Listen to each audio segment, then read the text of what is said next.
পিতা হযরত আদম আলাইহিস সালামের কথা বলি। তিনি কিভাবে নামাজ আদায় করতেন, সালাত আদায় করতেন। কিতাবের ভিতরে আছে তিনি শুধু সাজদা করতেন। কি করতেন? সাজদা করতেন। সাজদায় তাসবিহ পাঠ করতেন, হামদ প্রশংসা আদায় করতেন, নিজের ভুলের জন্য নিজেকে অনুশোচনা করতেন সাজদায়। সাজদা বাদেও তিনি তওবা করতেন, ইস্তেগফার করতেন, তার ভুলের জন্য আল্লাহ তাআলার কাছে ক্ষমা চেতেন, মাফ চেতেন। তাহলে আর প্রথমে হযরত আদম আলাইহিস সালামের সালাত যেটা বুঝতে পারলাম, তিনি আমাদের মতো রুকু করতেন না, একবারে সাজদা করতেন। সাজদা করে আল্লাহর কাছে ক্রন্দন করতেন, আল্লাহর কাছে অনুশোচনা করতেন। সাজদাতে তাসবিহ পাঠ করতেন, বিভিন্ন রকমের তাসবিহ পাঠ করতেন, প্রশংসা আদায় করতেন, হামদ। যেমন আল্লাহ সুবহানাহু ওয়া তাআলা সূরাতুল বাকারা 2 নম্বর সূরার 27 নম্বর আয়াতে আল্লাহ তাআলা বলছেন, ফাতালাক্কা আদামু মির রাব্বিহি কালিমাতিন ফাতাবা আলাইহি ইন্নাহু হুয়াত তাওয়াবুর রহিম। আল্লাহু আকবার। আল্লাহ তাআলা তার পয়গম্বর হযরত আদম আলাইহিস সালামকে কিছু কথা শেখালেন, কিছু বাণী শেখালেন। বাণী শেখানোর পরে তিনি সর্বপ্রথম তাওবা করলেন। কি করলেন বলেন তো? তাওবা করলেন। আল্লাহ সুবহানাহু ওয়া তাআলা তার তাওবাকে কোট করে আমাদের জন্য শিক্ষার জন্য দিয়েছে। তোমাদের আদি পিতা হযরত আদম আলাইহিস সালাম কালিমাতিন, তাকে কিছু আমি শব্দ শিখাইছিলাম, কথা শিখাইছিলাম। কথা বলার জন্য কি কোয়ালিটি লাগবে, কিভাবে কথা বলতে হবে, কোন ভাষায় কথা বলতে হবে, সব কিছু তোমাদের আদি পিতা হযরত আদম আলাইহিস সালামকে আমি শিক্ষা দিলাম। তারপরে প্রথম তিনি আমার কাছে তওবা করলেন, কালিমাতিন ফাতাবা আলাইহি, তওবা করে আমার দিকে ফিরে আসলেন, রুজু হলেন, অনুশোচনা করলেন, ইন্নাহু হুয়াত তাওয়াবুর রহিম, কেননা নিশ্চয় আমি আল্লাহ তাআলা তওবা কবুলকারী, আমি রহমান, আমি করুণাময়, আমি দয়ার সাগর। আমার কাছে তওবা করলে আমি আল্লাহ তাআলা তার তাওবাকে আমি ফেরত দিই না। সুবহানাল্লাহ। তাহলে আদম আলাইহিস সালামের নামাজ ছিল তাওবা করা। তিনি সাজদা করতেন, সাজদাতে বিভিন্ন তাসবিহ পাঠ করতেন, তওবা করতেন। 2 নম্বরে যদি বলি, হযরত নূহ আলাইহিস সালাম, যে ক্রন্দনের নবী বলা হয়, দ্বিতীয় আদম বলা হয়, দ্বিতীয় সানি আদম বলা হয়, তিনি তাওবা করার সাথে সাথে সেজদা অতিরিক্ত ক্রন্দন করতেন। কি করতেন? তিনিও সাজদা করতেন, সেজদাতে অতিরিক্ত ক্রন্দন করতেন। মনে করতে পারেন প্রত্যেকটা নবী কি পাপে জর্জরিত ছিল? বিষয়টা এমন না। আল্লাহ তাআলা আমাদেরকে শিক্ষা দেওয়ার জন্যই কিন্তু কি তাওবা করার শিক্ষা দিয়েছে, যে তাদেরকে আল্লাহ তাআলার পক্ষ থেকে ভুল করাইছে, তারা নিজ ইচ্ছায় ভুল করি নাই, তাদের ভুলটা ছিল আমাদের শিক্ষার জন্য। নবীরা নিষ্পাপ, মাসুম, আল্লাহ তাআলার বান্দা, তার গোলাম। সম্মানিত হাজিরিন, নূহ আলাইহিস সালাম তিনি তাসবিহ পাঠ করতেন আদম আলাইহিস সালামের মতো করেই, তিনিও তাওবা করতেন। যদি আমরা সকল নবীর কথা বলতে গেলে সময় পাওয়া যাবে না, তারপরে আরও কয়েকটি আলোচনা আছে যে 5 ওয়াক্ত নামাজ কীভাবে আসলেন, এ কথা বলতে চেয়েছিলাম গত সপ্তাহে। যেমন মুসা আলাইহিস সালামের কথা যদি বলি, মুসা আলাইহিস সালাম তিনি তার নামাজটা ছিল খুব ধীরে স্থির, ধীরে ধীরে, আস্তে আস্তে। আল্লাহ তাআলা তাকে নামাজের ভিতরে অনেক সময় সাজদাতে থাকতেন, সাজদায় কাঁদতেন, তাসবিহ পাঠ করতেন। আল্লাহ তাআলা তার সম্পর্কে মহাগ্রন্থ আল কোরআনে বলছেন যে সরাসরি নামাজের কথা উল্লেখ করেছেন তার সম্পর্কে। আল্লাহ বলছে ইন্নানি আনাল্লাহ লা ইলাহা ইল্লা আনা ফা'বুদনি ওয়া আকিমিস সালাতা লিযিকরি। আল্লাহু আকবার।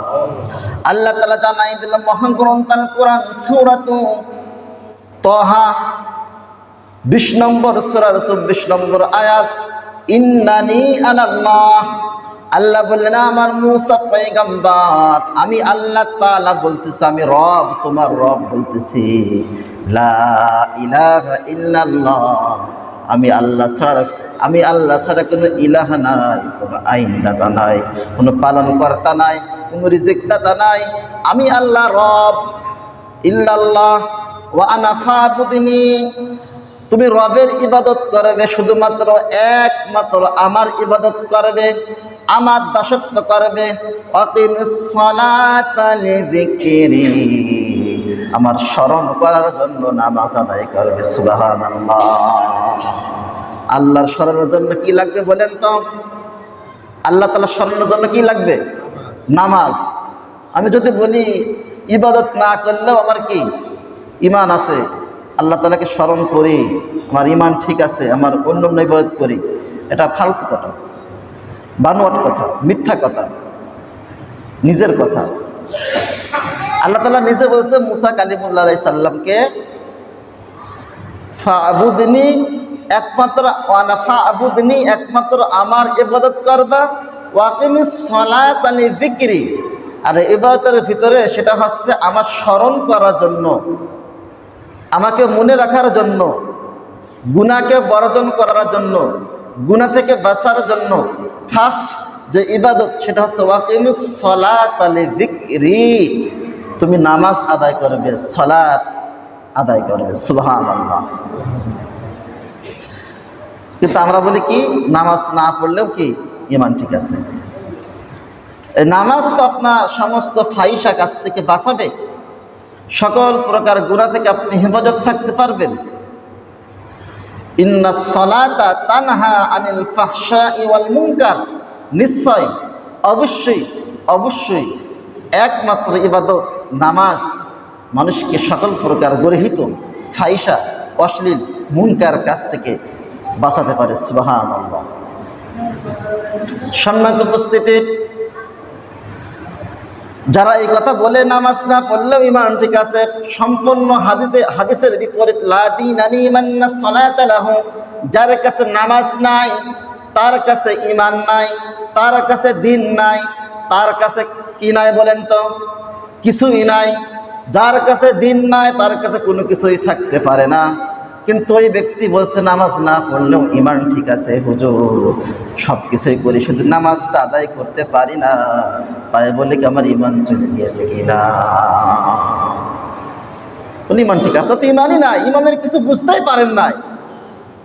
ঈমান গ্রহণ করার পরে আল্লাহ রাসূলকে বিশ্বাস স্থাপন করার পরে প্রধান কাজ, প্রথম কাজ তো আপনার নামাজ।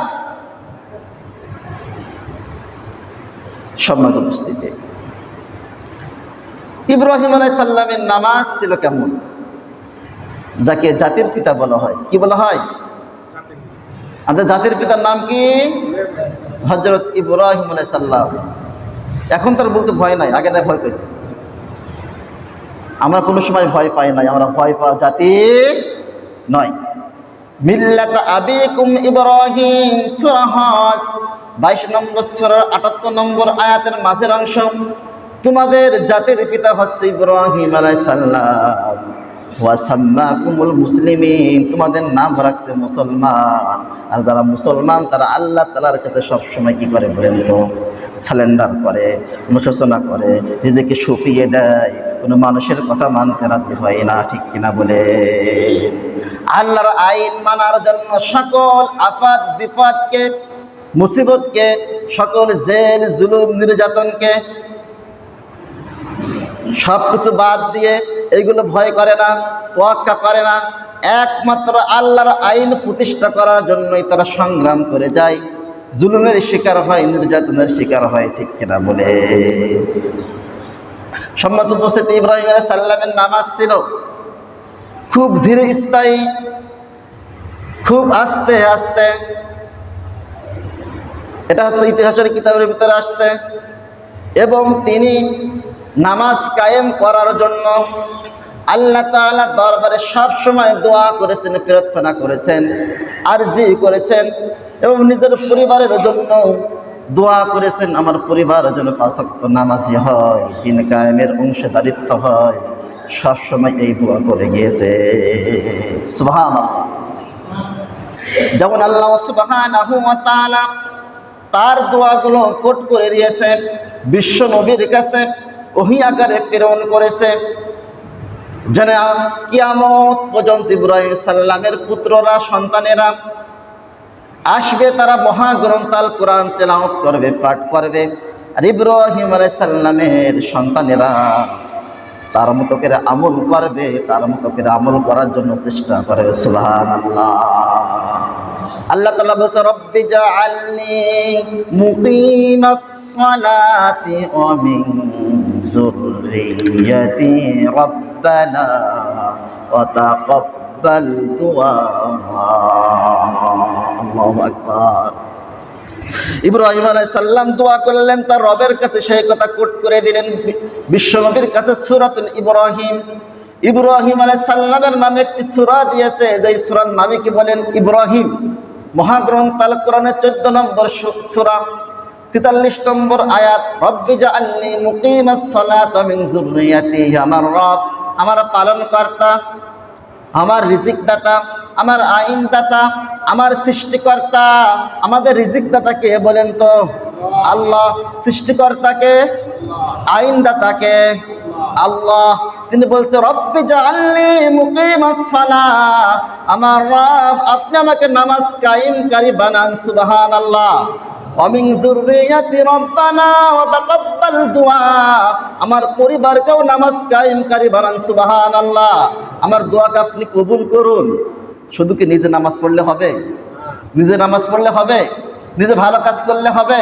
নিজে ইসলামের পথে চললে হবে? আমার আহলে পরিবারকে বাঁচানোর জন্য চেষ্টা করতে হবে, দোয়া করতে হবে, দাওয়াতি কাজ করতে হবে। ইয়া আইয়ুহাল্লাযীনা আমানু কু আনফুসাকুম ওয়া আহলিকুম নারা, হে ঈমানদারগণ, তোমরা নিজে জাহান্নামের আগুন থেকে বাঁচো, তোমার আহলে পরিবারকে জাহান্নামের আগুন থেকে বাঁচাও। সম্মত উপস্থিতি, ইব্রাহিম সালাম কি বললেন? আমার পালনকর্তা আপনি, আমার রব, আমাকে, আমার সন্তানদেরকে, আমার পরিবারকে নামাজ কায়েমকারী বানান। নামাজ কায়েমকারী, সে কিন্তু বলে নাই নামাজ পড়নিওয়ালা বানান। কি বলেছেন? কথা বলেন, কি বলেছেন? নামাজ কায়েমকারী বানান। কারী মানে কি? প্রতিষ্ঠাকারী। কারী মানে কি? প্রতিষ্ঠাকারী।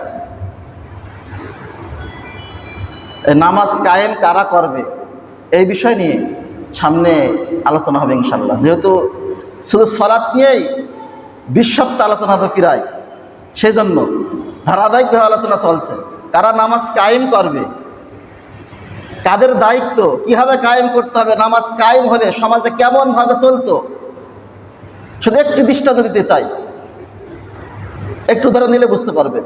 দেয়া নিয়ত ছিল না, তারপর কথায় কথা চলে আসছে। কোন উলঙ্গ ব্যক্তি যদি এই জায়গায় দাঁড়িয়ে বলে, আপনারা আমাকে সাপোর্ট করবেন, সমর্থন করবেন, আমাকে ভোট দেবেন, কেউ দেবেন? কেউ দেবেন? তার কারণ আপনারা বলবেন উনি পাগল, উনি পাগল, উনি কি পাগল, মেধাহীন, মস্তিষ্কের সমস্যা আছে। তার কারণ কেন এটা বলবেন? কেন? সে উলঙ্গ অবস্থা আছে। কি অবস্থা আছে? উলঙ্গ অবস্থায়। উলঙ্গ অবস্থা বলছেন কেন? এই সমাজে আপনার সদর ঢাকা প্রতিষ্ঠিত আছে। কি আছে? সদর ঢাকা প্রতিষ্ঠিত আছে, সরকারের পক্ষ থেকে হোক আর আমাদের নিজ ইচ্ছাই হোক। আছে কিনা? আছে বিধায় উলঙ্গ ব্যক্তিকে যখন দেখবেন যে দাঁড়িয়ে আছে এই জায়গায়, আপনার কাছে সমর্থন চাচ্ছে, দোয়া চাচ্ছে, আপনি সেইকে তাড়াই দেবেন। পাগল ব্যক্তিকে, পাগলকে ঢুকাইলে কেউ মসজিদে, বলবেন কিনা? কথা বলেন, বলবেন কিনা? বলবেন। তার কারণ তিনি উলঙ্গ। এই সমাজে যখনই কেউ আপনার উলঙ্গ অবস্থা থাকবে তাকে কেউই পছন্দ করবে না। ঠিক যদি সমাজে নামাজ প্রতিষ্ঠা থাকতো, নামাজ কায়েম থাকতো, নামাজের আইন চালু হতো সংসার থেকে, তাহলে এই সমাজের মানুষ বেনামাজিকে পছন্দ করতেন না। কেন? নামাজ কায়েম আছে। নামাজের টাইম ওই ব্যক্তি নামাজ না পড়ে সিগারেট খাইয়ে বেড়ায়। নামাজের টাইম ওই ব্যক্তি নামাজ না পড়ে দোকান খুলে কি ব্যবসা করতেছে। নামাজের টাইমে নামাজ না পড়ে ওই ব্যক্তি ঘুমায় আছে। নামাজের টাইমে নামাজ না পড়ে ওই ব্যক্তি ফ্রি ফায়ার গেমস খেলতেছে। নামাজের টাইমে নামাজ না পড়ে ওই ব্যক্তি ক্লাস করতেছে।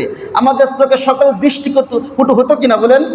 আর এটা আপনার কীভাবে হতো, কীভাবে জানতে পারতেন? যদি নামাজ কায়েম থাকতো সরকারের পক্ষ থেকে, তাহলে আপনার প্রত্যেকটা বিচার করার সময় সাংবাদিকরা আসতেন যে অমুক ব্যক্তি নামাজ কায়েম করে নামাজ পড়ে নাই, তার বেতের আঘাত করা হয়েছে, তার উপর জরিমানা হয়েছে, পেপার পত্রিকা আসতো। তার উপরে সকলের ঘৃণা জমতো কিনা? জমত। নামাজ কায়েম থাকলে সমাজের কোনো খারাপ মানুষ নেতা হতে পারতেন না। কেন? আপনি জানতেন বেনামাজি, একে সাপোর্ট করা যাবে না, নামাজ পড়ে না, এর চরিত্র ভালো না। বলতে পারেন হুজুর চরিত্র খুব ভালো। আপনি নামাজ পড়েন না, আপনি কীভাবে বললেন চরিত্র ভালো? সকল গুনাহকে বিরত রাখবাই তো নামাজ। আপনি নামাজ পড়েন না, আপনি কীভাবে বললেন আমি গুনাহ করি না? আপনি সবচেয়ে বড় গুনাহ করেছেন, আপনি নামাজ পড়ছেন না। আল্লাহর আইনকে বিরুদ্ধাঙ্গুল দেখাইছেন, নামাজ না পড়লে হয়, এটা তো শিরিক করলেন, এক প্রকার শিরিক। আল্লাহর আইনকে বিরুদ্ধাঙ্গুল দেখানো এক প্রকার শিরিক। 500 আইনের ভিতরে এই আপনার প্রথম যে ইবাদত যেটা বলবো ইসলাম গ্রহণ করার পর, সেটা হচ্ছে নামাজ। আপনি সেটা আদায় করছেন না, আপনি বলছেন ইমান ঠিক আছে। সম্মানিত উপস্থিতি, যে কথাই ছিলাম, জাতির পিতা হযরত ইব্রাহিম আলাইহিস সালাম তার সন্তানের জন্য, পরিবারের জন্য, তার জন্য দোয়া করলেন, রব্বে কারিম আপনি আমার পরিবারকে, আমারকে সহ প্রত্যেককে আপনি দিন কায়েমের জন্য, নামাজ কায়েমের জন্য কবুল করেন। সুবহানাল্লাহ। ওয়া কানা ইয়ামুরু আহলাহু বিস-সালাতি ওয়াজ-যাকাত। ইব্রাহিম আলাইহিস সালাম তার আহলের জন্য দোয়া করেছেন, আমার আল্লাহ সুবহানাহু ওয়া তাআলা যাকাত আদায়কারী, নামাজ কায়েমকারী হিসাবে কবুল করেন আমার পরিবারকে, আমাকে। সুবহানাল্লাহ। সেজন্য আমাদেরকে দোয়া করতে হবে কিনা, আর নামাজের দাওয়াত দিতে হবে। যেমন হযরত ঈসা আলাইহিস সালামের নামাজ কেমন ছিল, তিনিও নামাজ আদায় করেছেন।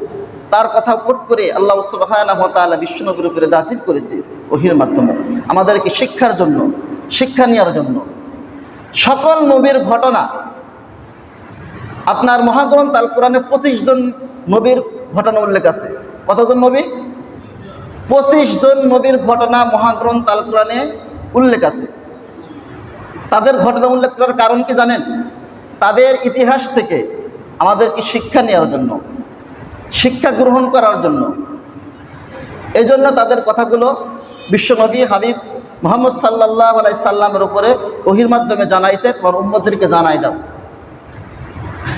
ঈসা আলাইহিস সালামের নামাজ ছিল, এই সম্পর্কে আল্লাহ সুবহানাহু ওয়া তাআলা বিশ্বনবীর উপরে নাজিল করেছে, ওয়াজআলনি মুবারাকান ওয়া আওসানি বিস-সালাতি ওয়াজ-যাকাতি মা দুমতু হাইয়া।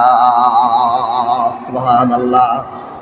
আল্লাহ সুবহানাহু ওয়া তাআলা সূরা মারইয়ামের ভিতরে বর্ণনা করতে 16 নম্বর পারা 8 নম্বর পৃষ্ঠা, হযরত ঈসা আলাইহিস সালাম বলছে, ওই মুবারকময় আল্লাহ সুবহানাহু ওয়া তাআলা, বরকতময় আল্লাহ সুবহানাহু ওয়া তাআলা আমাকে নির্দেশ করেছে, আদেশ করেছে, পৃথিবীর যেই প্রান্তে তুমি থাকো না কেন আমার নবী, পৃথিবীর যেই প্রান্তে তুমি অবস্থান করো না কেন, তোমার জীবনের শেষ মুহূর্ত পর্যন্ত যাকাত এবং নামাজ তুমি আদায় করে যাবে। সুবহানাল্লাহ।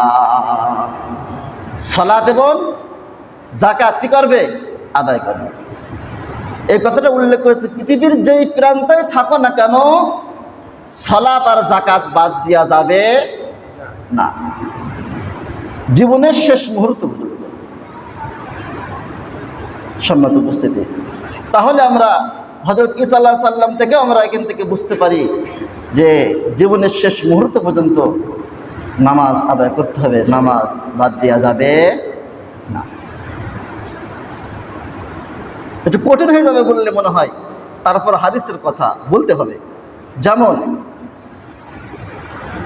যদি আপনি সমুদ্রের ভিতরে থাকেন, ডুবে গিয়েছেন, জাহাজ থেকে পড়ে গিয়েছেন, আপনি বুঝতে পেরেছেন আজান হয়ে গেছে মাগরিবের, নামাজের টাইম চলে যাচ্ছে, আপনি ডুবা অবস্থা আসছেন জীবনকে বাঁচানোর জন্য, সামনে সাঁতার কেটে আসতেছেন, ওই মুহূর্তেও আপনার উপর নামাজ বাদ নাই, ওই মুহূর্তে আপনার উপর নামাজ ফরজ, ওই মুহূর্তে আপনাকে নামাজ আদায় করতে হবে। ইশারায় কীভাবে পড়বেন? ইশারায়, জীবনের শেষ মুহূর্ত পর্যন্ত। একজন নারীর যখন কোনো সন্তান প্রসব করে, তার আগে থেকেই ব্যথা ওঠে, পেন ওঠে, ওঠে কি না? ওঠে। যদি তার সন্তান দুনিয়ার